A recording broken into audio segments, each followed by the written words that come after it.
question du docteur Corpechot. Est-ce que le bilan des mutations NGS prédit aussi la morbidité hépatique, par exemple les complications de l'hypertension portale? Alors, dans cette étude, professeur Kiladjian, corrigez-moi si je me trompe, mais je crois qu'on n'a pas encore analysé ces données-là. Pierre-Edouard avait regardé sur la base de données, mais il y avait, je pense, trop peu d'événements pour pouvoir conclure et voir un effet significatif. Parce que malgré tout, on avait un total d'assez peu de patients au final. Donc, on n'a pas pu voir cet effet sur cette cohorte-là. Mais peut-être que c'est quelque chose qu'on pourrait explorer en se mettant ensemble avec nos collègues italiens et leurs cohortes. J'en profite d'ailleurs pour remercier tous les centres qui ont participé, parce que ce n'était pas juste Beaujon et Saint-Louis, mais on a repéré grâce à cette cohorte des patients de Caen, Rouen, Toulouse, Bordeaux, je crois, si j'oublie personne. Donc, merci à tous pour ce travail collaboratif. Montpellier aussi, je crois. Oui. En fait, c'était effectivement les patients de la base de données du réseau français pour lequel il y avait du matériel génétique exploitable. Donc, tous les patients inclus avec ce matériel ont pu être inclus de multiples centres effectivement français. Donc, une belle étude du réseau. Une question d'Isabelle Olivier, est-ce qu'il y a une question d'Isabelle. Allez-y, Christophe. Isabelle Olivier, quand faut-il évaluer la réponse moléculaire en cours de traitement? Ce n'est pas encore dans les habitudes de tout le monde, mais effectivement, on s'intéresse de plus en plus à ces réponses moléculaires sous traitement, notamment dans le cadre des traitements par interféron. Et notamment, on a présenté là, il y a quelques jours, une étude à l'ASH sur même des possibles arrêts de traitement chez les malades qui sont très bons répondeurs moléculaires sur le plan de la maladie hématologique. Donc, c'est quelque chose qui, effectivement, va se dégager dans les années à venir, à mon avis, et bientôt arriver dans les recommandations des suivis hématologiques. Moi, j'ai une question, Juliette, c'est Pierre-Emmanuel. Est-ce que, en termes de cible, ça c'est quelque chose qu'on a souvent, cible de traitement que vous fixez chez les malades qui ont une hypertension portale, parce que finalement, les hématologues ont l'habitude d'avoir des cibles, mais qui ne sont pas strictement les mêmes en cas d'hypertension portale. Donc, qu'est-ce que vous utilisez, qu'est-ce que vous recommandez? Parce qu'on a pu voir que ça peut impacter éventuellement l'évolution aussi de la maladie du foie et du récidive de thrombose. Qu'est-ce que vous en pensez? Alors, quand les malades n'ont pas d'hypertension portable, quand les malades n'ont pas de maladie hépatique sous-jacente, les recommandations qui ont été largement éprouvées en hématologie, notamment pour les polyglobulides vaquesses, c'est moins de 45% d'hématocrite, et pour les plaquettes, c'est des plaquettes normales, quand les malades n'ont pas de thrombose planchnique sous-jacente. Ce qu'on avait essayé de proposer, mais avec des données qui sont de l'ordre de la recommandation d'experts, vous savez, dans les recommandations AFF, chez les malades avec hypertension, avec thrombose planchnique sous-jacente, on essaye de diminuer ces objectifs de traitement, donc avec vraiment moins de 42% d'hématocrite et moins de 200-250 000 plaquettes chez vos patients tout venant. Et après, effectivement, quand on a des patients dont on a l'impression que l'hypersplénisme est vraiment conséquent, on peut être amené à réaliser des masses sanguines. Alors, le problème, c'est que c'est un examen qui est de moins en moins disponible en France. Nous, on a la chance de l'avoir assez facilement disponible sur Saint-Louis, puisqu'on a un service qui fait ça. Mais ces données de masse sanguine ont permis, moi, j'ai l'exemple d'une patiente que je suis et qui a 9 grammes d'hémoglobine et 38% d'hématocrite et polyglobulique encore.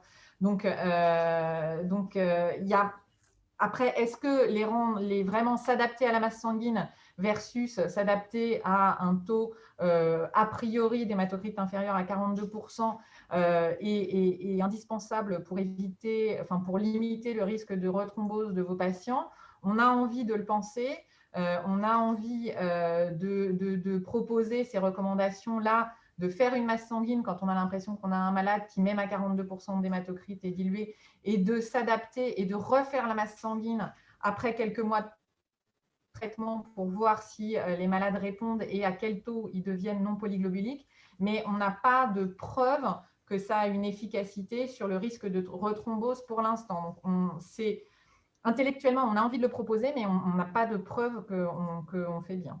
Vous considérez bien la thrombose planchnique comme un syndrome myéloprolifératif symptomatique. Ça, c'était la première précision. Oui. D'accord.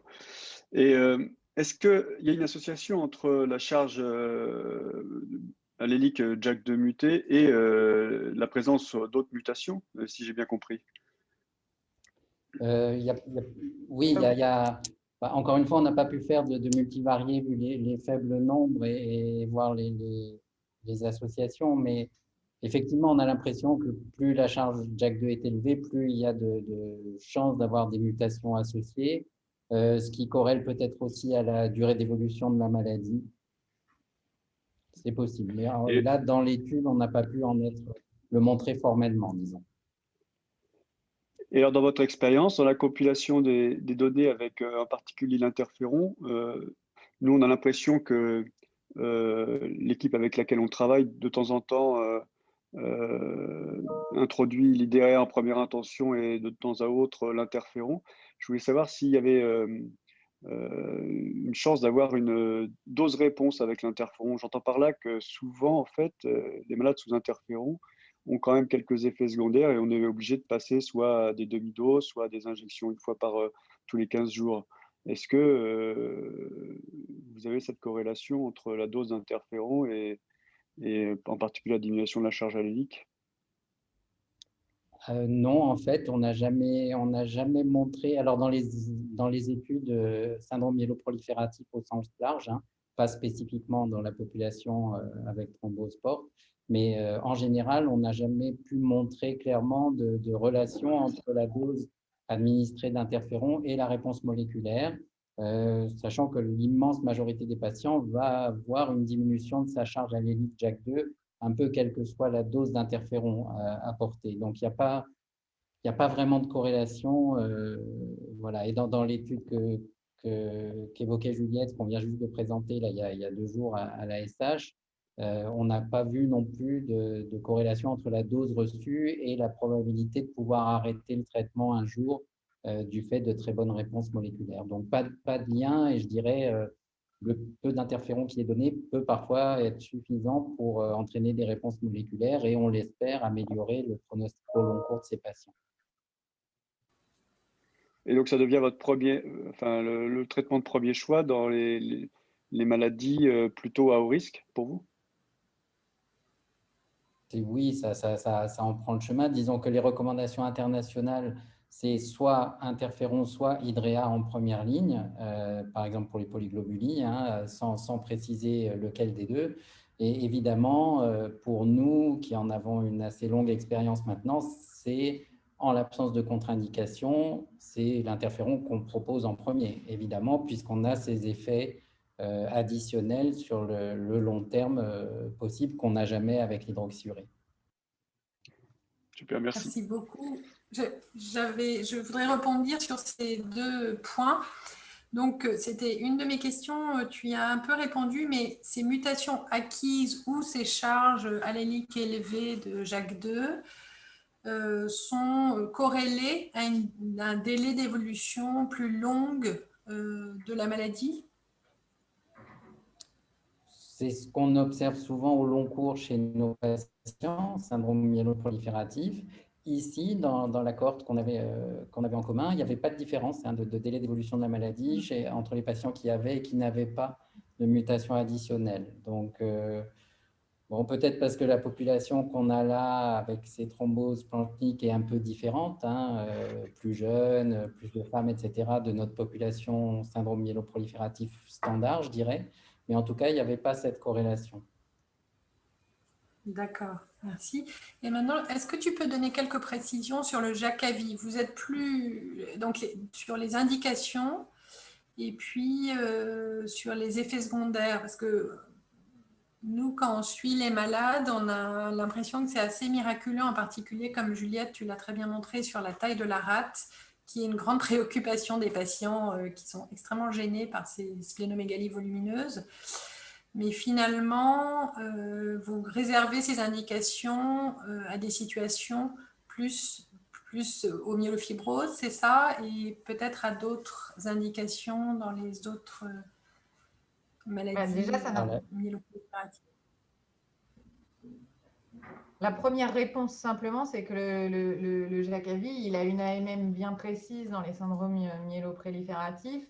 Dans les polyglobulides vaquès, il est en deuxième ligne après échec ou intolérance de l'interféron. Dans les myélofibroses, il est un traitement symptomatique des symptômes de la myélofibrose. Donc, c'est pour les myélofibroses qui ont une altération de l'état général ou une rate volumineuse qui les gêne. Dans le cadre de vos patients, c'est toujours la question est toujours de savoir si la rate est une rate hématologique ou une rate liée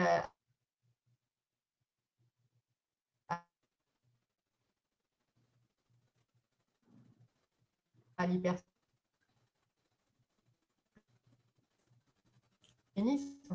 Donc, nous, majeur, on en attend si on mettait les patients sous Jakavi, puisque un premier élément de réponse. Le deuxième élément de réponse, c'est que c'est quand même un traitement, on commence à avoir un certain recul dessus, mais il est éprouvé depuis moins longtemps que l'interféron. Et sur les effets secondaires au long cours, on est encore dans certaines expectatives, notamment sur les effets secondaires cutanés. C'est un traitement, on a des études en cours, nous, sur les carcinomes cutanés. On a quelques carcinomes cutanés assez explosifs sous Jakavi. Donc, c'est un puissant immunosuppresseur. Donc, on a quand même quelques bémols sur des malades qui sont très jeunes et qu'on mettrait au très long cours sous Jakavi. Donc, c'est une des choses qui nous retient potentiellement par moment pour mettre ce traitement. Il a moins de données sur la réponse moléculaire et sur l'évolution naturelle de la maladie hématologique. Donc, pour toutes ces raisons, c'est effectivement pas le médicament qu'on mettrait en premier choix. Autre chose, c'est que c'est un traitement qui a un potentiel anti-agrégant. Donc, chez vos malades à haut risque de saignement, c'est aussi une question qui peut se poser. Et on a eu quelques cas de patients, pas forcément avec des maladies hépatiques sous-jacentes, mais on a quelques cas, quelques soucis parfois en post-opératoire avec des malades sous Jakavi et des saignements post-opératoires importants.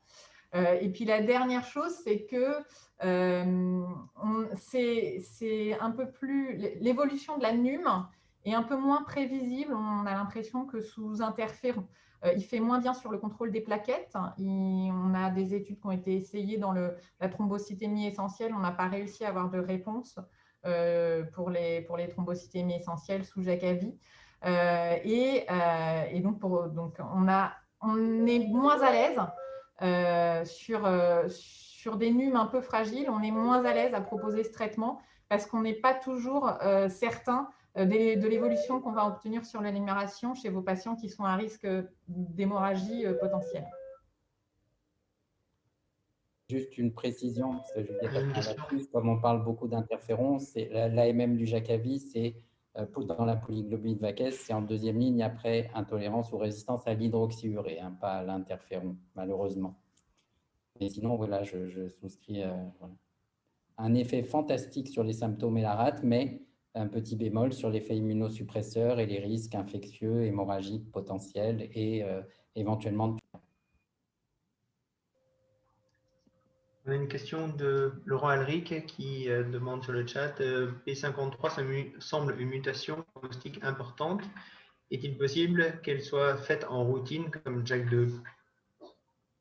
Ah, alors, les mutations de P53, au contraire de celles de JAK2, ne sont pas uniques, hein. Il y en a plusieurs, évidemment. Elles peuvent être unies ou bialléliques, mais ça pose la question. Il n'y en avait pas beaucoup, hein, de mémoire. Il devait y en avoir 2 ou 3 seulement patients avec des mutations de P53 dans notre série pathologique. Mais bon, effectivement, le poids est tellement important que c'est important de le diagnostiquer. Et je pense que si, plutôt que de chercher uniquement des mutations de P53 chez des patients qui ont un syndrome myéloprolifératif prouvé, hein, avec une mutation de JAK2 ou calréticuline, il vaut mieux, je pense, effectivement, maintenant passer au NGS. NGS incluant P53 évidemment dans le panel, mais qui va permettre de détecter aussi les autres mutations de mauvais pronostic. Donc, oui, mais au-delà, pour nos patients spécifiquement, je pense que le séquençage à haut débit doit être proposé maintenant, vu nos données communes, pour détecter ces patients, peut-être même pour plutôt, à l'inverse, détecter ceux qu'on peut vraiment rassurer et être plus tranquille sur le pronostic, sachant qu'ils ont une petite charge allélique JAK2, pas de mutation additionnelle, et donc, a priori, il y a une très peu de chances que leur maladie hématologique évolue au long cours. Voilà. Mais oui, P53, dans le cadre d'un NGS, me semble très utile. Ça m'amène, Jean-Jacques et Juliette, à une question sur quand est-ce que maintenant, en pratique, il faut aller au NGS chez les malades qui ont ou qui n'ont pas de mutation JAK2 V617F ou CALAT. Clairement, comme je viens de le dire, chez les patients qui ont une mutation JAK2 identifiée, je crois que nos données, quand on a accès à cette technique, c'est jamais urgent, hein, ça peut attendre un petit peu, ce n'est pas une donnée qui est indispensable pour la prise en charge immédiate, mais je pense que c'est utile de le faire. Et nos collègues espagnols, comme vous l'avez sûrement vu dans le journal of Hepatology, ont publié également un article, pratiquement en même temps que nous, sur l'intérêt du NGS, cette fois-ci, non pas chez les patients déjà diagnostiqués avec JAK2, mais dès le départ, pour faire le screening, disons, du syndrome myéloprolifératif via ces mutations. Donc, il semble considérer que c'est important aussi. Donc, je dirais que sur un plan pratique et économique et tout ce qu'on veut, cette population de patients est tellement peu importante, je dirais, dans l'absolu, que ça me semble dommage, au jour d'aujourd'hui, avec ces données, de ne pas avoir les données de NGS pour tous nos patients avec thrombose planchnique au départ ou au cours du suivi, mais à un moment ou à un autre, ça me semble ça devrait, je pense, rentrer dans les bonnes pratiques chez ces patients spécifiquement, parce qu'on a maintenant 2 papiers qui montrent un intérêt clinique pour la prise en charge. Écoutez, il reste une question et puis il va falloir qu'on passe aux prochaines présentations parce qu'on est un peu en retard. Une question un peu générale qui est importante. En pratique, toutes les thromboses planchniques doivent-elles être adressées à l'hématologue? Ça, c'est pour Juliette. Ah bon? Et maintenant, c'est elle qui vote. Donc, je la laisse répondre.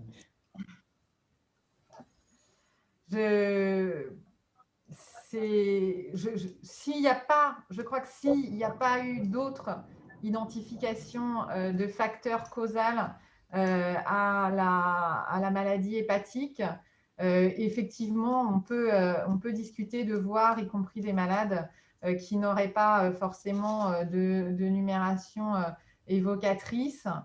Après, ça risque de… Je ne me rends pas compte de comment ça va remplir nos consultations d'hématologie derrière. Après, comme vous le savez, vous avez souvent plusieurs facteurs identifiés pour une thrombose planchnique. Je crois que ça reste la discussion de binôme efficace entre hématologue et hépatologue pour ne pas adresser non plus des gens qui vont encombrer une consultation d'hématologie s'ils n'en ont pas besoin. Mais effectivement, vraie question. Ils pensaient systématiquement vous les adresser après discussion avec vous et voilà, et collaborer, ça reste le maître mot pour clore cette table ronde. Je vous remercie beaucoup.